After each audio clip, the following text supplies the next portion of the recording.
আমি মাহফিল করতাম গিয়েছি, আমি চাঁদপুর থেকে একটা গাড়ি নিয়ে গিয়েছি। সেই গাড়িতে ওনার ভাড়া আসছে 14,000 15,000 টাকা। তারপরে রাস্তায় একবেলা খাবার খেয়েছি, তারপর সফর সঙ্গীর একটা হাদিয়া দিয়েছি। মোটামুটি আমার 16-17 হাজার টাকা খরচ হয়েছে। তো মাহফিল করলাম, অনেক মানুষ, সেই জায়গায় আমাকে হাদিয়া দেওয়া হয়েছে 12,000 টাকা। আপনি যদি আমার 25,000 টাকা হাদিয়া দেন, আপনি এলাকায় প্রচার করলেন হুজুরেরও 25,000 টাকা দিছি, কিন্তু হুজুরের তো 25,000-এর একটি পকেটে আর থাকলো না, সব তো ড্রাইভারে দিয়ে দিতে হইল। নবী করিম সাল্লাল্লাহু আলাইহি ওয়াসাল্লাম বলেছেন, আল উলামা ওয়ারাসাতুল আম্বিয়া ওয়া ইন্নাল আম্বিয়া লাম ইউরিসু দিনার ওয়ালা দিরহামা। যে নবীদের কোনো উত্তরাধিকারী নেই, তাদের উত্তরাধিকারী কারা? শুধুমাত্র আলেমরা। তারা কোনো ধন সম্পদ ওয়ারিশ এগুলা মিরাজ বানায়া যায় নাই। তারা আলেমদেরকে রেখে গিয়েছেন। ওই আলেমরাই নবীদের ওয়ারিশ, আলেমরাই নবীদের নায়েবে নবী। ওনারা এই আল্লাহর দ্বীন প্রচার করবে, কোরআন সুন্নাহর দাওয়াত দিবে। এই ইখতিয়ার, এই স্বাধীনতা, এই নির্দেশ রাসূল করিম সাল্লাল্লাহু আলাইহি ওয়াসাল্লাম আলেমদেরকে দিয়ে গিয়েছেন। সুতরাং সেই কথার ভিত্তিতে আলেমরা হচ্ছে দায়িত্বশীল। একজন মাহফিল কমিটি আমাকে দাওয়াত দিবে, এটা আমার উপর আল্লাহ তার রসুল দায়িত্ব দিয়েছেন, বিদায় তারা আমাদেরকে দাওয়াত দিতেছে। সুতরাং এই আমরা তাদের কাছে ঠেকা, তারা আমাদের কাছে ঠেকা না। আমরা আলেম হয়েছি, আল্লাহর দ্বীনটা আমরা প্রচার করব, প্রসার করব এই দায়িত্ববোধ থেকেই।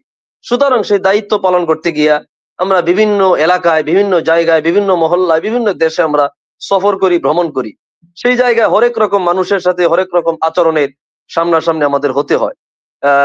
বিশেষ করে যারা বর্তমান সমাজের আলোচক, এই বিষয়গুলো আমি আগোছালো কথাবার্তা আমি একটু ক্ষমা চেয়ে নিচ্ছি, যেহেতু আমার প্রস্তুতি ছিল না, বিনা প্রস্তুতিতে কথাগুলা বলতেছি। মাহফিল করতে গেলে দেখা গেছে আমরা বিভিন্ন এমন জায়গায় মাহফিল করতে যাই, যেই জায়গায় আমরা আপনার আল্লাহ দ্বীন প্রচারের উদ্দেশ্যে বের হই। সেই জায়গায় গিয়ে আমরা একজন আলোচক বা একজন ওয়াইজ খতিব যথা সামান্য বা পর্যাপ্ত পরিমাণ সম্মান আমরা পাই না। প্রথমত আমাদের নিয়ত থাকতে হবে, এই সম্মানটা আমাদের আশা করা উচিত না। কারণ এই দায়িত্ব প্রচারের ক্ষেত্রে সম্মান, ইজ্জত, হুরমত বা যে প্রতিদান, এটা আল্লাহ তার রসুলের পক্ষ থেকে আমরা পাবো, এটা আমরা আশা করতে পারি না, অবশ্যই কোনোভাবে আশা করতে পারি না। আর এই আশা করাটা যে গুনাহ, আমি সেটা মনে করছি না, তাকওয়ার খেলাফ। একটু আগে আমি একটা এই কিতাব লিখতেছিলাম, এই কিতাবের মধ্যে লিখছি, মান কানা রাসু মালিহি আত-তাকওয়া, যেই ব্যক্তির মূলধন হবে তাকওয়া, তাহলে ওই ব্যক্তির জবান তার লাভ বর্ণনা করতে ব্যর্থ হবে। অর্থাৎ আমরা একটা হচ্ছে তাকওয়া আর একটা ফাতাওয়া। স্বাভাবিকভাবে একজন আলোচকের তাকওয়া এটা থাকবে যে আমি মাহফিল করতে গেছি, সেখান থেকে আমি কিছু লাভ পাবো, ইজ্জত, হুরমত, সম্মান পাবো, কিছু আর্থিক ফায়দা পাবো, এটা আমি আশা করতে পারি না। এটা হচ্ছে তাকওয়া। আর ফতোয়ার ভিত্তিতে অবশ্যই আপনি কিছু কথাবার্তা, আপনার আসা যাওয়ার খরচ, আপনার সেখানে কিভাবে আপনাকে তারা বরণ করবে, যেহেতু আপনি মেহমান, এই বিষয়গুলো আপনি বলতে পারবেন, এটা নাজায়েজের বিষয় না। কিন্তু একজন আলেমের শানের সাথে, একজন দায়িত্বশীলের শানের সাথে, একজন দিন প্রচারকের শানের সাথে আমি মনে করি এটা যায় না। এখন কথা হলো, মাহফিল কমিটি আমাদের ওয়াইজ বা খতিবদের সাথে, সবাই না, কিছু কিছু কমিটি যেরকম আচরণ করে, যেরকম আপনার মেহমানদারি করে, অনেক সময় মেহমানদারি বা আচরণের ভিত্তিতে কিছু কিছু আলোচক বা কিছু কিছু ওয়াইজগণ অবশ্যই তারা একটু কঠোরতা অবলম্বন করে। দেখা গেছে এমন জায়গায় আমরা গিয়েছি, বিশেষ করে আমি আমার কথা বলি, আমি একবার মাহফিল করতে গিয়েছি বগুড়ার যথাসম্ভব থানাটার নাম নন্দীগ্রাম।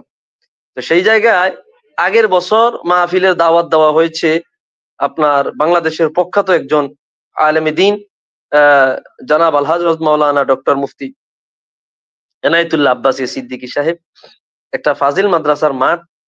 পরবর্তী বছর আমাকে দাওয়াত দেওয়া হয়েছে। যাই হোক, আমি মাহফিল করতাম গিয়েছি, আমি চাঁদপুর থেকে একটা গাড়ি নিয়ে গিয়েছি। সেই গাড়িতে ওনার ভাড়া আসছে 14,000-15,000 টাকা।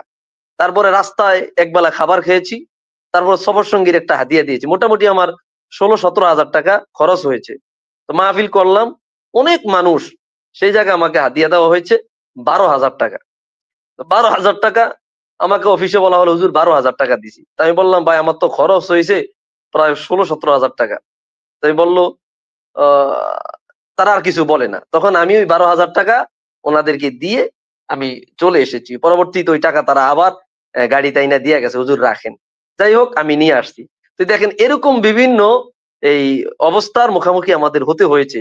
এই ভিত্তিতে আমাদের অনেক আলোচকগণ, অনেক ওয়াইজগণ কঠোরতা অবলম্বন করবার জন্য তারা কিছু নির্দিষ্ট নীতিমালা প্রয়োগ করেছে, যে আমাকে এই দিতে হবে, আমাকে এইভাবে রিসিভ করতে হবে, আমার মেহমানদারি এমন করতে হবে, এই বিষয়গুলা। এটা যদি অতিরঞ্জিত হয়, মাওলানা ইমরান মাহমুদ ভাই এবং মুফতি আসাদুল্লাহ সাইফি সাহেব, আপনাদের মানে উদ্দেশ্য কথাগুলা যেহেতু আপনারা প্রচার করবেন, আপনারা ইনশাআল্লাহ অন্যান্য যে ভাইগুন দেখতেছে, এটা আমি কাউকে ওই ছোট করার জন্য বলছি না, জাস্ট এটা এই কথাগুলো প্রাসঙ্গিক আসছে, যে আপনি ওই আপনার মেহমানদারি রক্ষার্থে বা আপনার যে শান এটা রক্ষার্থে আপনি এমন কঠোরতা অবলম্বন করবেন, এটা দিনে অবশ্যই শোভা পায় না।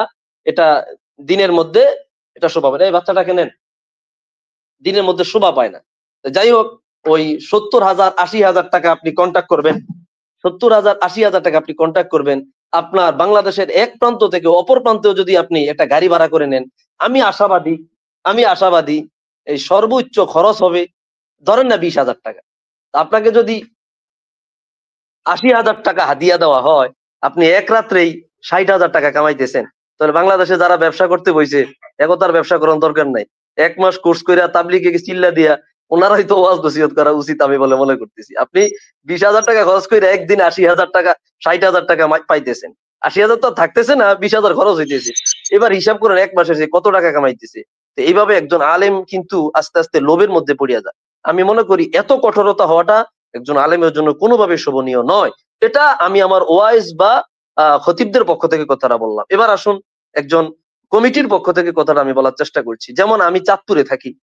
যারা আলোচক ঢাকায়, আমাদের আসাদুল্লাহ সাইফি ভাই ঢাকায় অবস্থান করছে, মিডল পয়েন্টে। সারা বাংলাদেশের যোগাযোগ মাধ্যম সেখান থেকে সহজ। কিন্তু আমি থাকি চাঁদপুরে। আমাকে যদি কেউ উত্তরবঙ্গে দাওয়াত দেয়, ধরেন মনে করেন এই আপনার এই ঠাকুরগাঁও, পঞ্চগড়। তো ঠাকুর বা পঞ্চগড় যদি আমার যেতে হয়, আগামীকালকে ধরেন ঠাকুরগাঁও আমার মাহফিল। কথাটা কেন বলছি, একটু লেট হয়ে যায়, মানে সময় বেশি হয়ে যাচ্ছে, তারপর আমি ক্ষমা চেয়ে নিচ্ছি। যে আগামীকালকে আমার ঠাকুরগাঁও যেতে হবে, তারপরের দিন আমার প্রোগ্রাম আবার চাঁদপুরে। এখন আমাকে বলা হলো, হুজুর ঠাকুরগাঁয়ে আপনি আসবেন? জি আসবো, আমার খালি আছে। বিষয়টা বুঝার চেষ্টা করেন। জি, আমার আগামীকালকে খালি আছে, তারপরের দিন খালি নাই, তারপরের দিন আমার চাঁদপুরে মাহফিল। তো ঠিক আছে আপনি আসেন। তো হাদিয়া কত দিবেন? কত নিবেন ভাই, আপনি কত দিবেন? হুজুর আমাদের বাজেট হচ্ছে 25,000 টাকা। তো 25,000 টাকা বাজেট হলে চাঁদপুর থেকে আমি যদি লাইনের গাড়িতে ভেঙ্গে ভেঙ্গে আমি যদি পঞ্চগড়ে যাই, আমি পরের দিন আইসা চাঁদপুরের মাহফিল করতে পারবো না। খেয়াল করেন, যদি পরের দিন আমি চাঁদপুরের প্রোগ্রামটা করতে হয়, অবশ্যই আমার একটা প্রাইভেট কার ভাড়া নিতে হবে। প্রাইভেট কার ভাড়া কত? সর্বনিম্ন আমাদের চাঁদপুর থেকে পঞ্চগড়ে প্রাইভেট কার ভাড়া চাইবো 20,000। এবার আসেন রাস্তায় খরচ, থাকা খাওয়া, এরপরে একটা সফর সঙ্গী, মোটামুটি 25,000 টাকা শেষ। আপনি হাদিয়া দিলেন কত? 25,000। এবার বলেন, আপনি যদি আমার 25,000 টাকা হাদিয়া দেন, আপনি এলাকায় প্রচার করলেন হুজুরের 25,000 টাকা দিছি, কিন্তু হুজুরের তো 25,000-এর একটিও পকেটে আর থাকলো না, সব তো ড্রাইভারে দিয়ে দিতে হইলো। হুজুরে কত দিচ্ছেন সেটা বলেন। তো হুজুরে যদি 30,000 দেন, 25,000 খরচ হয়েছে, হুজুরে দিছি 5,000, আপনি এটা বলতে পারেন। কিন্তু আপনি প্রচার করলেন কি 25,000 টাকা হাদিয়া দিছি, কিন্তু আসলে বেটার পকেটে কি একটি আর রইল নি, এইটা আর খবর রাখলেন না আপনি। তাহলে দেখা গেছে পরের দিনের মাহফিলটা আমরা যথাযথভাবে ধরার জন্য প্রাইভেট গাড়ি অথবা বিমান অথবা ইয়ার এগুলা ব্যবহার করি, ইউজ করি। আর বিশেষ করে আমার সাথে যখন কথা বলে, আমি আমার নীতিমালা বলে দেই। সেটা হচ্ছে, ভাই কত কিলোমিটার চাঁদপুর থেকে, ওই কিলোমিটার আন্দাজ কত খরচ হতে পারে। তা আমি বলে যে ভাই আমার এত টাকা খরচ হবে। এত টাকা খরচ হইলে ওনারা ইনসাফ করে বলে, হুজুর আমরা এত টাকা দিব। যদি দেখি না আমার পোষতেছে, তাহলে আমি মাহফিল লই। আর যদি দেখি না আমার পোষতেছে না, তাহলে আমি বলে দে ভাই আমার কোনো আলাদা চাকরি নাই, আমার নিজের মাদ্রাসা আছে, এখান থেকে আমি বেতন নেই না, বরং আমি সেখানে আরো লাখ লাখ টাকা দেই। আমার চাকরি থাকলে বা ব্যবসা বাণিজ্য থাকলে সেখান থেকে খরচটা আমি দিতে পারতাম, মাহফিলটা কইরা আইতে পারতাম। এখন যেহেতু আমার কোনো চাকরি নাই, আমার নিজের মাদ্রাসা আমি আর উল্টা দেই, তো সেখানে এই ওভার টাকাটাই যে আপনাদের মাহফিলে যাওয়া পর্যন্ত ভাড়ার টাকা খরচ হয়েও আরো বাড়তি টাকা খরচ হবে, এই টাকাটা আমি কই থেকে দেবো? তখন আমি মাহফিল নেই না, ক্যান্সেল করে দিই। তাহলে মাওলানা ইমরান মাহমুদ ভাই বিষয়টা আশা করি বুঝছেন। আমি পঞ্চগড়ে যাব আসবো, আমার খরচ হইতেছে আপনার 20,000 25,000, ওনারা আমার হাদিয়া দিতেছে 25,000। তো এই সমস্ত কমিটির এই একটু আর একটু ইয়ে হতে হবে, নরম হতে হবে, যে এই লোকটাকে আমি চাঁদপুর থেকে আনায়া ডাবল গাড়ি ভাড়া দেওয়ার পরে এই লোকটার পকেটে যদি কিছু হাদিয়া না থাকে, এমনি তো হাদিয়া সুন্নত, আরো আমি জোর করে নিতেছি না, যারা 80,000 1 লাখ টাকা কন্ট্যাক্ট করে।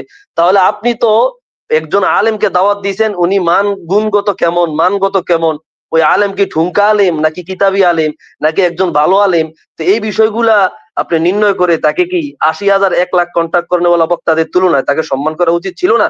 তো তারা কিন্তু এটা করে নাই। তো এই দিক দিয়ে বিবেচনায় অনেক আলেম বা অনেক ওয়াইজ কঠোরতা অবলম্বন করে। তা আমি মনে করি বক্তা বা ওয়াইজের দিক থেকে ওনাদের কঠোরতা কমায়া একটা নির্দিষ্ট অ্যামাউন্টে আসা উচিত।